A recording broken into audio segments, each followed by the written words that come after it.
അകാലിദൾ നേതാവ് സുഖ്ബീർ സിംഗ് ബാദലിന് നേരെ വധശ്രമം. സുവർണക്ഷേത്ര കവാടത്തിൽ വെച്ച് ബാദലിന് നേരെ അക്രമി വെടിയുതിർത്തു. അക്രമി നരേൻ ചൌരയെ കസ്റ്റഡിയിലെടുത്ത് ചോദ്യം ചെയ്യുകയാണ്. അതേസമയം സംഭവത്തിൽ ജുഡീഷ്യൽ അന്വേഷണം വേണമെന്ന് ശിരോമണി അകാലിദൾ ആവശ്യപ്പെട്ടു.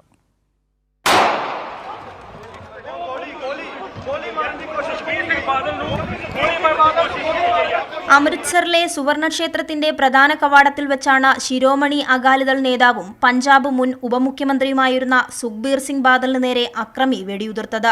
2 തവണ വെടിയുതിർത്ത അക്രമി നരേൻ ചൌരയെ ആൾക്കൂട്ടം കീഴ്പ്പെടുത്തി പോലീസിന് കൈമാറി. 2007 മുതൽ 2017 വരെയുള്ള അകാലി ഭരണകാലത്ത് സർക്കാരിന്റെയും പാർട്ടിയുടെയും മതനിന്ദയ്ക്കെതിരെ സിഖ് സംഘടനയായ അകാൽ തഖ്ത് ബാദൽ ഉൾപ്പെടെയുള്ള നേതാക്കൾക്ക് ശിക്ഷ വിധിച്ചിരുന്നു. സുവർണക്ഷേത്രം അടക്കമുള്ള ഗുരുദ്വാരകളിലെ അടുക്കളയും ശുചിമുറികളും വൃത്തിയാക്കുക, കവാടത്തിനു മുന്നിൽ കാവൽ നിൽക്കുക, കഴുത്തിൽ പ്ലക്കാർഡ് ധരിക്കുക തുടങ്ങി മതപരമായ ശിക്ഷകൾ നിർവഹിക്കാൻ എത്തിയതായിരുന്നു ബാദൽ. അതിനിടെയാണ് കനത്ത സുരക്ഷയെ മറികടന്നുള്ള ആക്രമണം. അക്രമി ബബ്ബർ ഖൽസ ഇന്റർനാഷണൽ തീവ്രവാദിയാണെന്നാണ് സൂചന.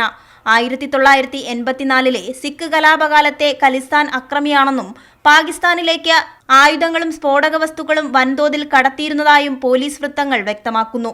ഇയാൾ ഗറില്ല യുദ്ധത്തെയും രാജ്യദ്രോഹത്തെയും കുറിച്ച് പുസ്തകം രചിച്ചിട്ടുള്ളതായും പോലീസ് ചൂണ്ടിക്കാട്ടി. ബുറയിൽ ജയിൽ ചാടിയ കേസിലും ഇയാൾ പ്രതിയാണ്.